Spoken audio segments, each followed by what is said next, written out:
Bienvenidos a Camino de Vida. Aquí podrás escuchar las prédicas de todos nuestros servicios. Esperamos que disfrutes este mensaje.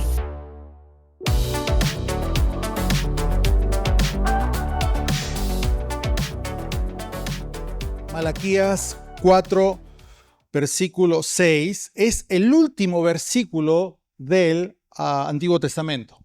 Entonces, para que se puedan orientar, ¿no? Para que no estén diciendo, ¿dónde está Malaquías? ¿No? Porque esos son nombres medio raros para encontrar. Entonces, lo más fácil es, andas al donde dice el Nuevo Testamento, retrocede una hoja, ahí está Malaquías 4:6, ¿no? Entonces dice, su predicación hará que los padres y los hijos se reconcilien y que lleguen a compartir las mismas buenas intenciones y sean impulsados por las mismas buenas motivaciones. Esto es el último versículo y la promesa de Dios en el Antiguo Testamento. En otras versiones, algunos lo conocen diferente o en todo caso es más conocido. Y en aquel día yo voy a devolver el corazón de los hijos a los padres, voy a restaurar. Es una promesa de restauración. De ahí vamos al Mateo 1:1. Y el Nuevo Testamento abre con este versículo. Jesús era descendiente de David y de Abraham. Y luego pasa a enumerar todos los familiares que vivieron antes de él. ¿Qué es lo que quiero compartir ahora? Quiero hablar acerca de este periodo que muchos estudiosos de la Biblia llaman los 400 años de silencio entre el Antiguo Testamento y el Nuevo Testamento. Porque tiene que ver mucho con lo que estamos compartiendo y celebrando en este mes de la Navidad. Entre el último versículo de Malaquías, con una promesa de restauración, de devolver el corazón de los hijos a los padres, habla de reconciliación, hasta la anunciación, la llegada de Jesús, pasaron 400 años, donde no hay registro alguno de una palabra de Dios, de una guía, absolutamente nada, lo que muchos llaman el silencio de Dios. Antes de la respuesta de Dios, que era Jesús, antes de que la salvación sea anunciada, antes de que la promesa hecha realidad, pasaron 400 años. No había ni una palabra registrada de Dios. No había nubes para guiar al pueblo, no había voces de profetas, no había milagrosas apariciones de ángeles, nada. No había absolutamente ni milagros ni señales que se han registrado en la Biblia. Un tremendo periodo aparentemente en silencio.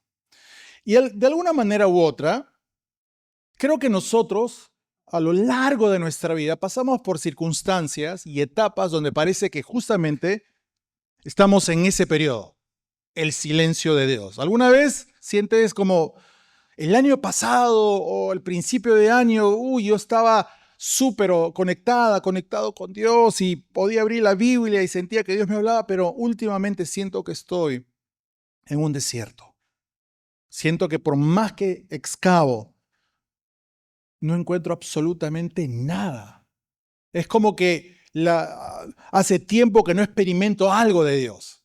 Y esas son palabras bien interesantes de las cuales nosotros usamos para expresar que estamos pasando por un periodo de un desierto o de un silencio. Porque lo medimos en base a sensaciones. Pero la palabra de Dios nos dice que nosotros vivimos nuestra fe cristiana no por emoción, no por sensaciones, no por lo que vemos, sino por fe. Ese es el gran desafío de la fe cristiana, vivir la vida por fe. Y fe es ver las cosas que no son como si fuese. Y esto es lo interesante. El aparente silencio de Dios, y digo la palabra aparente, a lo largo de la mayor parte de la historia, no significa que Dios no estuviese trabajando.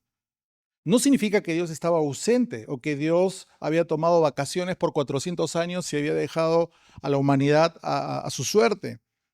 Sino que necesitamos tener ojos de fe para entender todo lo que Dios estaba haciendo en ese periodo de, entre comillas, silencio narrativo, silencio es que no había ninguna palabra escrita, y darnos cuenta que Dios estaba obrando en esos 400 años, incluso cuando no había nadie escribiendo al respecto.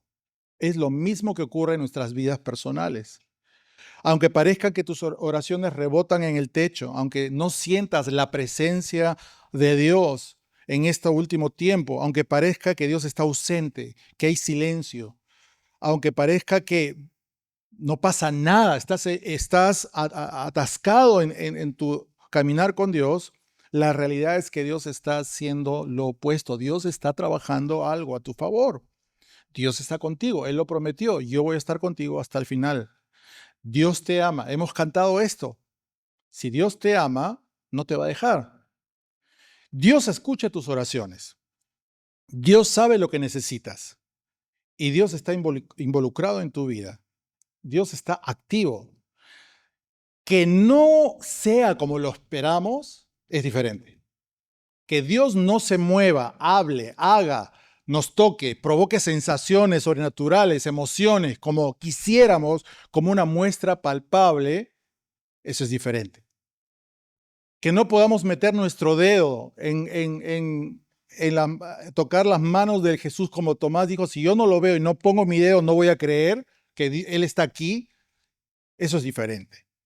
Se necesitan ojos de fe para ver la mano de Dios obrando en tu vida, incluso cuando parece que Dios está ausente o en silencio. Entonces, por ejemplo, durante esos 400 años entre el Antiguo Testamento y el Nuevo Testamento, Dios estaba preparando todo el escenario para la llegada de Jesús, su Hijo. ¿Y cómo lo preparó? ¿Cómo lo hizo? Durante esos 400 años, y esto es historia universal, ¿ok? No es nada que tú no puedas averiguar en Google. Historia universal. Durante esos 400 años hubo 4 imperios que gobernaron. El imperio de Babilonia, el imperio medo-persa, Grecia y Roma. Y cada uno con un atributo específico. Dios utilizó a cada uno de esos 4 imperios para preparar el camino para el rey que venía.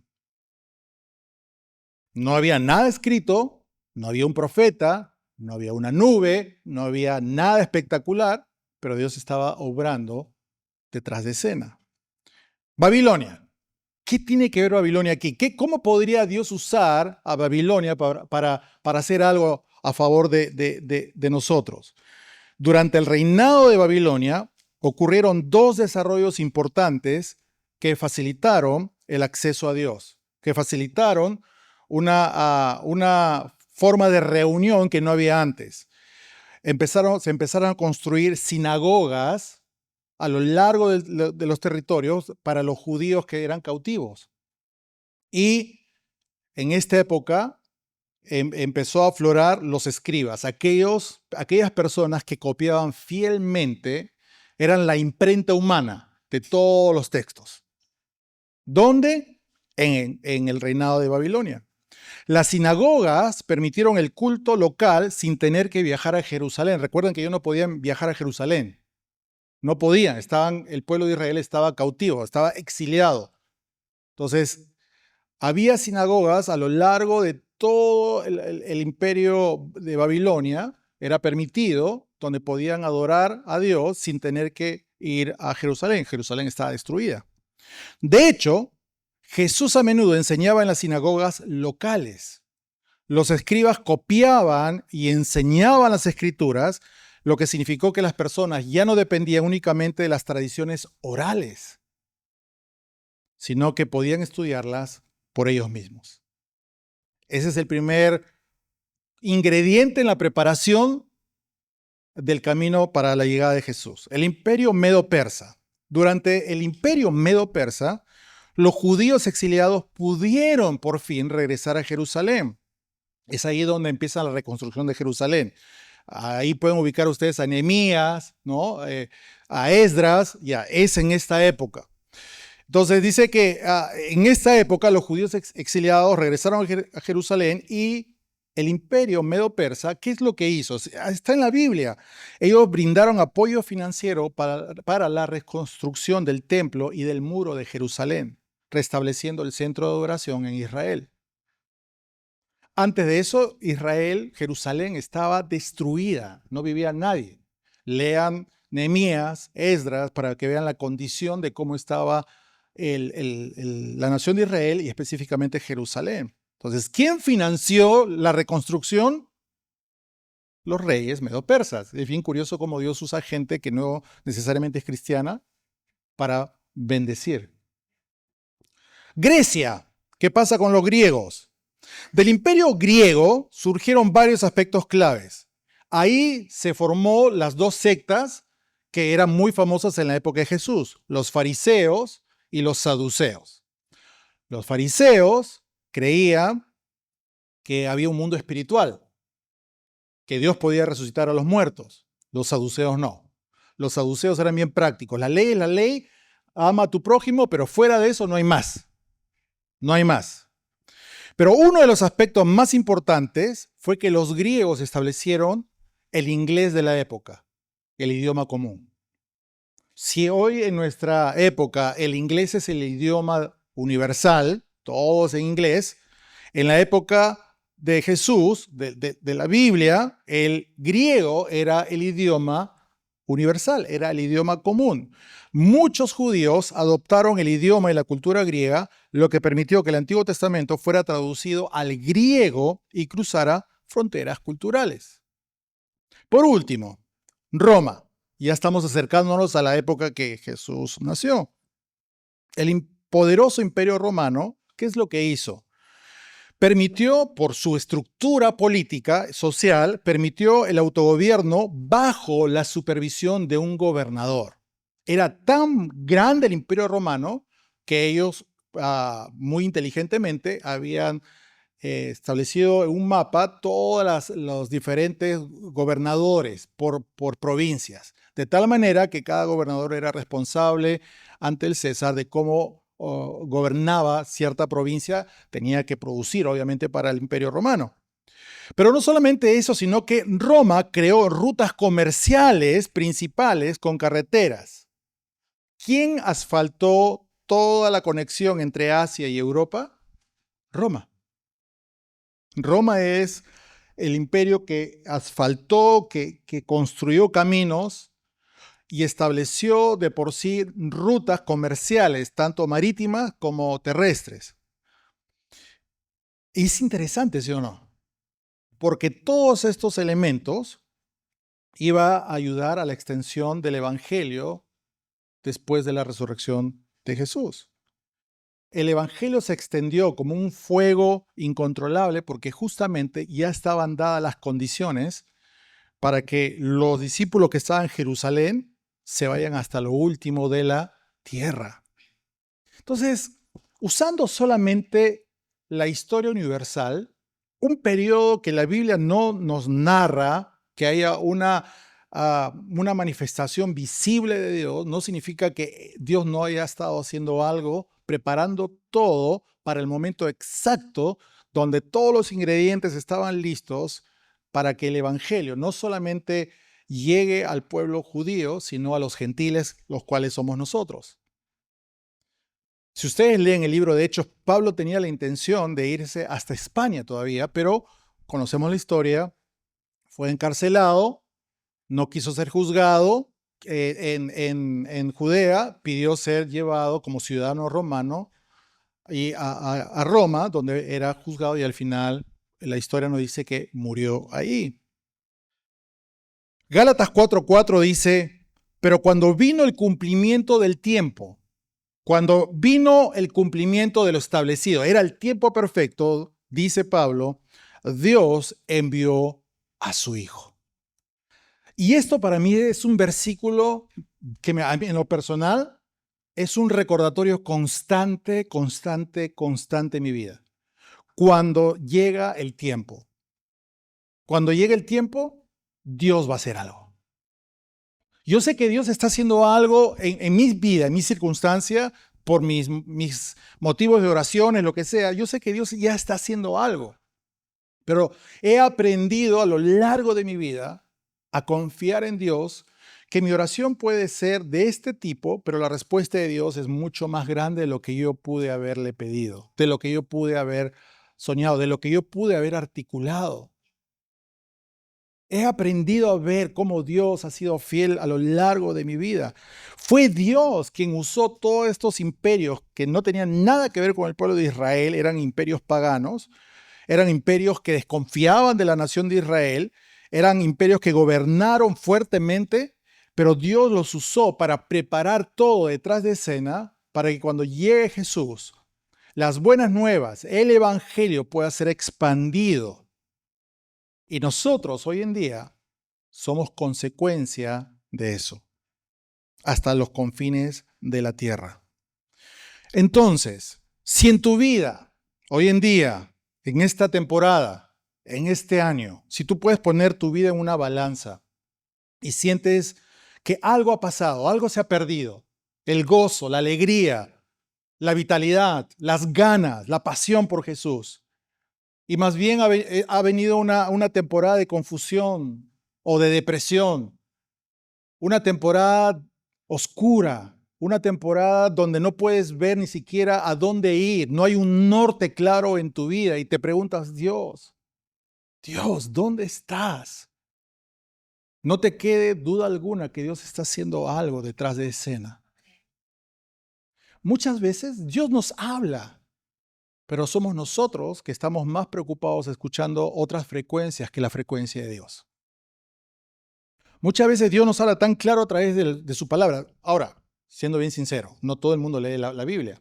Entonces, ¿cómo esperas que Dios te hable también? ¿Quieres saber qué es la voluntad de Dios para tu vida? Lee la palabra de Dios y la vas a encontrar. Alguien me dijo una vez, sí, pero no existe un versículo exacto para mis circunstancias, que no lo hay. Pero lo que Dios sí siembra en tu corazón son principios. Son principios eternos que si tú lo pones en práctica, toda tu circunstancia natural va a ser afectada porque estás poniendo en práctica un principio de la palabra de Dios. Un principio de perdón, un principio de generosidad, un principio de orar unos por otros, un principio de ser un constructor y no un destructor. Lee la palabra de Dios. ¿Quieres conocer el corazón de Dios? Lee la Biblia. Ahí Dios te va a hablar. Dios te va a hablar en tu momento de oración. Vas a sentir una confirmación, vas a sentir una sensación íntima de una paz sobrenatural que Dios te va a decir, esto es lo que yo quiero que tú hagas. Dios va a hablar quizás por un mensaje, por una persona, quizás por la confirmación de a través de un consejo, pero todo tiene que ser llevado a la palabra de Dios. Si hay una regla en la cual tú puedes medir, es la palabra de Dios. Si tú puedes agarrar cualquier mensaje, cualquier pastor, cualquier predicador, no lo tomes como si fuese una palabra infalible. Llévalo, cotéjalo, contrástalo con la palabra de Dios. Y tú vas a saber si realmente lo que has escuchado está en la palabra de Dios, si está en la Biblia. Entonces, probablemente Dios ha querido decirte, no, todavía no. No, todavía no. Pero nosotros estamos tratando de empujar una puerta. Pero es que yo quiero entrar por esta puerta. Es que yo quiero entrar por esta puerta. Es que yo quiero esto. Yo quiero que sea así. ¿No? Yo quiero esto. Justo estamos hablando en esta semana, estamos recordando con nuestros hijos. Hace muchos años atrás teníamos un regalo en Navidad para ellos. Y nosotros como padres estamos emocionados por darle este regalo en Navidad. Habíamos ahorrado para comprarles la PlayStation 4. Pero eso significa, ellos no sabían que teníamos la PlayStation 4 cuando salió, ¿no? Pero ellos tenían una consola muy antigua, una Nintendo, pero bien antigua. Y nosotros sencillamente dijimos, queríamos aprovechar la oportunidad para enseñar a ellos y decirle, ¿no quisieran ustedes bendecir a alguien? Si bien es cierto, era antigua, pero está en muy buenas condiciones. De eso nos aseguramos nosotros, que esté bien cuidado. Pero sabíamos que podía ser de bendición para alguien que no tenía, porque estaba bien cuidado y tenía su colección de juegos. Entonces le decíamos a ellos, ¿no quisieran ustedes bendecir a alguien? Yo no voy a mencionar nombres. Pero algunos de ellos, no tengo tres, ¿no? Algunos de ellos dijeron, sí. Algunos dijeron, no.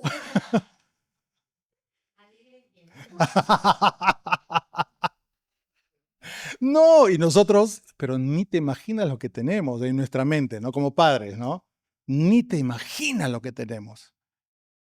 Al final, quien decía no, lo pensó y dijo, está bien. ¿Cuántas veces somos nosotros así? No, no, Dios, no, no, no, no, no. Después, ¿sabes qué, Dios? Está bien. Estoy cansada, ya estoy tratando de abrir una puerta que no se abre. Dios, que se haga tu voluntad. Y en el momento que dijeron, está bien, ¡tará! Se iluminó el cielo, ¿no? La luz, todo. Hubo viento, ¿no? Que movió sus cabellos. Y... la alegría indescriptible. La alegría de saber que papá y mamá sabían de antemano que algo mejor se venía. Pero si te hubieses quedado con el juego antiguo, no hubieses podido disfrutar del nuevo. Salmo 46:10 dice lo siguiente: estad quietos y conoced que yo soy Dios. ¿Cuántas veces Dios nos dice, estate quieto? Tranquilo, tranquila. No te afanes, no te hundas en un drama. Estate tranquilo, espera a mí. Confía, yo tengo todo bajo control. Tranquilo. Igualito con mis hijos. Papá, ¿cuándo vas a comer? Tranquilo. No te olvides. Tranquilo, no me voy a olvidar. Lo tengo todo bajo control. Sé lo que voy a hacer. Tranquilo.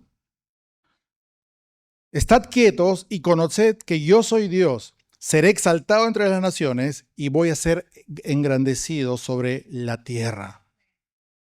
Estate quieto. Estar quieto en el original, en la palabra de Dios, no significa estar quieto como al abandono. Significa que yo no voy a dejar que mis emociones me gobiernen, sino voy a permitir que tome el control de mi vida y de mis emociones, de mi pensamiento, de mi corazón, sea el Espíritu Santo. Eso significa estar quieto. Es plantarme, decir, Dios, yo no voy a reaccionar frente a esta circunstancia. Tú tienes el control. Sorpréndeme, Dios. Esa es una de mis oraciones favoritas. En lo personal, bien sincero. Cuando veo que no hay nada, hay una situación que le digo, Dios, haz algo, le digo al final, Dios, al final tú sabes mejor que yo. Sorpréndeme. Porque yo sé que tú como mi padre te encanta sorprenderme. Sorpréndeme, Dios. Entonces, no escuchar de alguien que esperas escuchar es difícil. No escuchar de alguien que tú esperas escuchar una respuesta es difícil. Es difícil esperar. Es difícil esperar el reporte del doctor, ¿sí o no? Sobre todo cuando vas a hacer un chequeo y ves esas, ¿no? Y no te dicen nada porque quieren que veas a la siguiente cita, ¿no? Y te das como una semana y te das que te mueres por dentro, ¿no? Y a todos los escenarios inimaginables, ¿no? Estás ahí. Es más, hay un chiste de esto, ¿no? Cada vez que te sientes mal, ¿qué es lo que hace ahora la gente? Va a Google y googlea todos sus, ¿no? ¿Y qué resulta? Vas a morir. Vas a morir. Porque te dicen todo, ¿no? Si tienes estos síntomas, anda urgente al doctor, ¿no? Así somos nosotros. Por eso, estad quieto y conoced que yo soy Dios. Ante la decisión de un juez, estad quietos y conoced que yo soy Dios. Ante la salvación de tu hijo, de tu hija o de tu esposo, de tu esposa, estad quietos y conoced que yo soy Dios. Ante la respuesta de un trabajo que necesitas desesperadamente, estad quietos y conoced que yo soy Dios.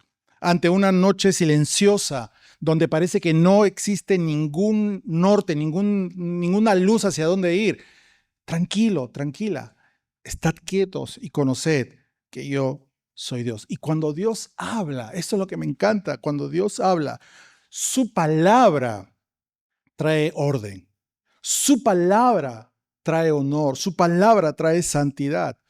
Un mundo sin Dios es un mundo de caos, es un mundo de peleas, es un mundo de ataques, Es un mundo de rebajar y de herir a la otra persona. Es un mundo de rebelión. Pero tu mundo personal con Dios hay orden, hay honor y hay santidad. Y Jesús dijo, yo soy la palabra, yo soy el Logos. Es la palabra que trae orden y trae restauración a nuestras vidas. Por eso, una vez más, estad quietos y conoced que yo soy Dios. Termino con esto. Justo estábamos viniendo para acá a la iglesia de la mañana escuchando una enseñanza de Pastor Robert y me encantó lo que él decía al final. ¿Se acuerdan de aquel versículo que decía, y conocerán la luz y las tinieblas no van a prevalecer contra la luz? ¿Cuántas veces en medio de la desesperación de silencios o de no tener un norte, en vez de mirar a la luz, empezamos a mirar las tinieblas de otras personas? Empezamos a ver la oscuridad de otras personas para tratar de justificar nuestra propia condición. ¿Cuántas veces, en vez de permitirnos a nosotros ser alumbrados por Él, preferimos voltearnos y empezar a ver la oscuridad del que está a mi lado, del que está al otro lado, para tratar de decir yo soy mejor que tú, o yo soy mejor que él o ella? Pero si tú empiezas a mirar a la luz, si tú empiezas a enfocarte en Dios, aún en las temporadas difíciles, aún en las temporadas de silencio, ninguna tiniebla va a prevalecer en tu vida. Porque cuando se prende el foco, se prende la luz, las tinieblas se van. Si estás viviendo una temporada en tinieblas, es probablemente porque tu enfoque no está en Dios, no está en la luz. Está en la tiniebla de otro o está en tu propia tiniebla, enfocado en ti mismo o en ti misma. Y una vez más, estad quietos y conoced que yo soy Dios. Plántate en un lugar, pon tu vida en una balanza delante de Dios y dile, te necesito. Ya no voy a reaccionar. No voy a permitir que mis emociones me controlen y hacer un drama en esta circunstancia. Prefiero estar quieto y conocer que tú eres Dios. Sorpréndeme, Dios. Haz algo que sea tan evidente que eres tú actuando en mi circunstancia. Y Dios lo va a hacer. Totalmente seguro, convencido que Dios va a hacer. Hemos visto sanidad. Hemos visto provisión en muchos, hemos visto puertas abiertas, hemos visto asuntos complicadísimos, hemos visto restauración de matrimonios que parecía que ya no daban ni medio y hoy son matrimonios que ayudan a otros. Hemos visto a Dios moverse de manera increíble, sobrenatural, porque nuestro Dios es un Dios sobrenatural. Una palabra de Él ordena el caos de nuestro mundo. Una sola palabra. Ya, pero quiero escuchar. A ver, lee la Biblia. Tan sencillo como eso. Si no la abres, si no la lees, si no la meditas, ¿cómo vas a escuchar lo que Dios tiene para ti? ¿Cómo va Dios a traer orden a tu vida? Dios quiere traer luz y orden a tu vida. Padre, en el nombre de Jesús en esta mañana, queremos, Dios, entregarte cada uno de los que estamos aquí, nuestras circunstancias. Quizás algunos de los ejemplos que hemos mencionado aquí, hoy día han tocado, Dios, una campana en sus propias vidas. Quizás es un reporte médico, quizás es una temporada difícil en lo laboral, quizás es una relación matrimonial deteriorada. Quizás, Dios, son luchas internas, hábitos, cadenas que necesitan romperse. Pero hoy tomamos, Dios, una decisión, un compromiso de ya no mirar las tinieblas a nuestro alrededor, ya no enfocarnos en nuestro pasado, en las tinieblas internas, sino mirarte a ti, Padre. Que tu luz pueda alumbrar nuestra vida. Que seas tú a través de tu Espíritu Santo restaurando nuestra vida, sanando, proveyendo. Tócanos. Haz un milagro en esta semana, Padre. Aún para el más incrédulo, aún para el más escéptico. Dios, es un milagro que no le quede duda, que tú lo amas, que tú la amas, que tu mano está sobre él o sobre ella, que tú tienes un llamado y un destino para cada uno de ellos en el nombre de Cristo Jesús, Padre. Gracias, Dios. Gracias, Padre. Quiero hacer una oración más. Toda la congregación, la iglesia, le pido que mantenga su cabeza inclinada y en actitud de oración. Si tú estás aquí por la primera vez, segunda vez, o estás en una búsqueda y aún no has rendido tu vida a Dios, hoy es un buen momento para hacerlo. Hoy es un buen momento para decirle a Dios, sí, creo que es tiempo de quedarme quieto y aprender que tú eres Dios de mi vida. Quizás el caos que estás viviendo necesita ser ordenado por el amor de Dios. Quizás el sinsentido de tu vida, Dios puede traerle sentido si tú le entregas tu corazón a Él. Entonces, ¿qué debo hacer? Comenzamos por una oración, una sencilla oración, donde tú puedas decirle a Dios, te necesito en mi vida, cámbiame. Por favor, entra en mi corazón, transforma mi vida. Si esta persona eres tú, ahí en tu lugar, me encantaría que puedas acompañarme en esta oración. Es una oración sencilla, pero tú puedes poner tus propias palabras. Pero para que no sea nada raro, no queremos incomodarte, le voy a pedir a que toda la iglesia reunida hagamos juntos a una sola voz esta oración para acompañarte ahí en tu lugar. Entonces, si tú quieres hacer esta oración, acompáñame, por favor. Vamos a orar. Iglesia, a una sola voz. Señor Jesús, en este momento me rindo a ti. Alumbra mi vida. Yo te entrego mi corazón, mis heridas, mis dudas. Cámbiame. Perdóname de todos mis pecados. Y yo te recibo como mi Señor y mi Salvador. Gracias, Jesús. Amén y amén. Gracias por escucharnos. Si hiciste esta oración, conócenos en caminodevida.com y encuentra tu siguiente paso.